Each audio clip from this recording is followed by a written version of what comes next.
Hello बच्चों, welcome back.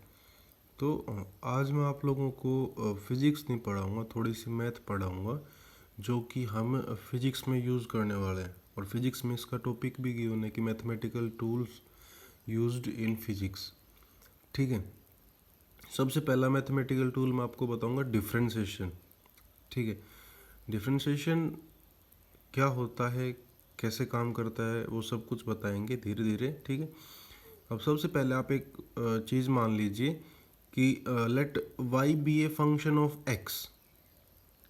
ठीक है, y को किसका फंक्शन मान लिया, x का, यानी कि y is equals to f x. ठीक है, अब differentiation is represented as d function over d variable. यहाँ डी से डी कैंसिल नहीं होने वाला, ऊपर जो डी है वो फंक्शन के साथ आएगा और नीचे जो डी है वो वेरिएबल के साथ आएगा।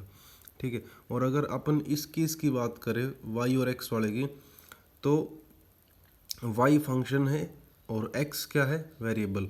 तो इस चीज़ को मैं कैसे लिख सकता हूँ, सो y फंक्शन है तो dy हो गया और x वेरिएबल है तो dx हो गया। ठीक है, और ये होता है dy अपॉन dx, यानी कि डिफ्रेंशिएशन को रिप्रेजेंट करने का तरीका। ठीक है, अब it gives the instantaneous rate of change of y with respect to x, यानी कि अगर आपको कभी भी इंस्टेंटेनियस वैल्यू निकालनी है किसी भी फंक्शन की with respect two variable, suppose आपसे कभी कोई कह दे कि आप वेलोसिटी निकालिए विद रिस्पेक्ट टू टाइम और वो भी इंस्टेंटेनियस वेलोसिटी, तो आप डिफरेंशिएशन का यूज़ करोगे। एक्सेलरेशन निकालिए with respect to time, instantaneous acceleration, तो भी आप डिफरेंशिएशन का यूज़ करोगे। ठीक है, और मेनली फंक्शन यहाँ पे वेरिएबल होता है, इन टर्म्स ऑफ वेरिएबल होता है, मतलब कांस्टेंट वैल्यू नहीं होती उसकी। ठीक है, so d y upon d x differentiation representation तरीका है जिसमें y फंक्शन होता है और x वेरिएबल होता है। और वेरिएबल कुछ भी हो सकता है, x हो सकता है, t हो सकता है, z हो सकता है, w हो सकता है, a हो सकता है, b हो सकता है, x y z जो भी हो। ठीक है, और फंक्शन को आप y से रिप्रेजेंट कर सकते हो, v से रिप्रेजेंट करते हो, वो जो आपको भी गिवन होगा वैसे आप लेके चलोगे। ठीक है, और इस डिफरेंशिएशन का यूज़ क्या होता है कि हमें फंक्शन की इंस्टेंटेनियस वैल्यू निकालनी होती है, इसलिए हम डिफरेंशिएशन का यूज़ करते हैं। ठीक है, अब मैं आपको कुछ बेसिक रूल बताऊंगा डिफरेंशिएशन के। सबसे पहला रूल है, अगर आपका फंक्शन कांस्टेंट है, सिर्फ कांस्टेंट, कांस्टेंट का मतलब समझते हो ना, जैसे कांस्टेंट वैल्यू होती है 2, 3, 4, 5, 6 लाख, 10 लाख, 20 लाख, 1 करोड़, अगर आप उनमें से किसी का भी डिफरेंशिएशन करते हो तो जीरो के इक्वल आता है। ठीक, अगर फंक्शन कैसा है, कांस्टेंट, तो कांस्टेंट का डिफरेंशिएशन कितना होता है, हमेशा जीरो होता है, तो d c over d x is equals to zero. ठीक है, दूसरा रूल है कि अगर आपका फंक्शन है, मतलब किसी कांस्टेंट से मल्टीप्लाई हो रखा है, सपोज मैं कहूँ आपसे कि y is equals to 3x है, y is equals to 4x है, y is equals to 5x है, तो 3, 4, 5 ये सारे के सारे कांस्टेंट होते हैं और x वेरिएबल है कि नहीं है।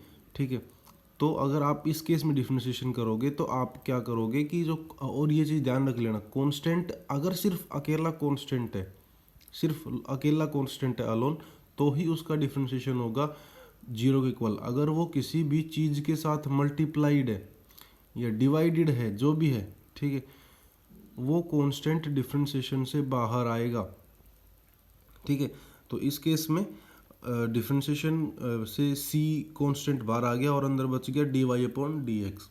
ठीक है, और तीसरा रूल है d upon d x of x n, यहाँ पे वेरिएबल है एक्स एन और ये कॉमन फॉर्मूला है, ये आपको ध्यान भी रखना है। ठीक है, इसमें क्या होगा कि आप जो पावर है ना उसको आगे ले आइए और x में की पावर में से एक घटा दीजिए। ठीक है, और फॉर्मूला बन जाएगा d upon d x dot x n is equals to n, power आगे ले आए और x की पावर n थी उसमें से एक घटा देती होगी एक्स एन माइनस वन। ठीक है, और चौथा रूल है सम और डिफरेंस का। अगर आपका फंक्शन सम की फॉर्म में है या डिफरेंस की फॉर्म में है, डिफरेंस समझते हो, यानी कि सब्ट्रैक्शन। ठीक है, या लिख रखा है मैंने y is equals to u plus minus v. ठीक है, इन तीनों इनमें से अगर कोई भी एक फंक्शन है तो dy अपॉन डी एक्स को आप कैसे लिख सकते हो, आप अलग अलग का डिफ्रेंशिएशन कर सकते हो, d u upon d x plus minus d v upon d x. ठीक है, तो आज के लिए इतना ही है, कल फिर मिलेंगे और डिफ्रेंशिएशन आगे कंटिन्यू रखेंगे। ठीक है, कल डिफ्रेंशिएशन ख़त्म करवा देंगे आप लोगों का, और ये ध्यान से पढ़ लेना, इंपॉर्टेंट टॉपिक है, आपके काम आएगा आगे। ठीक है, बाय।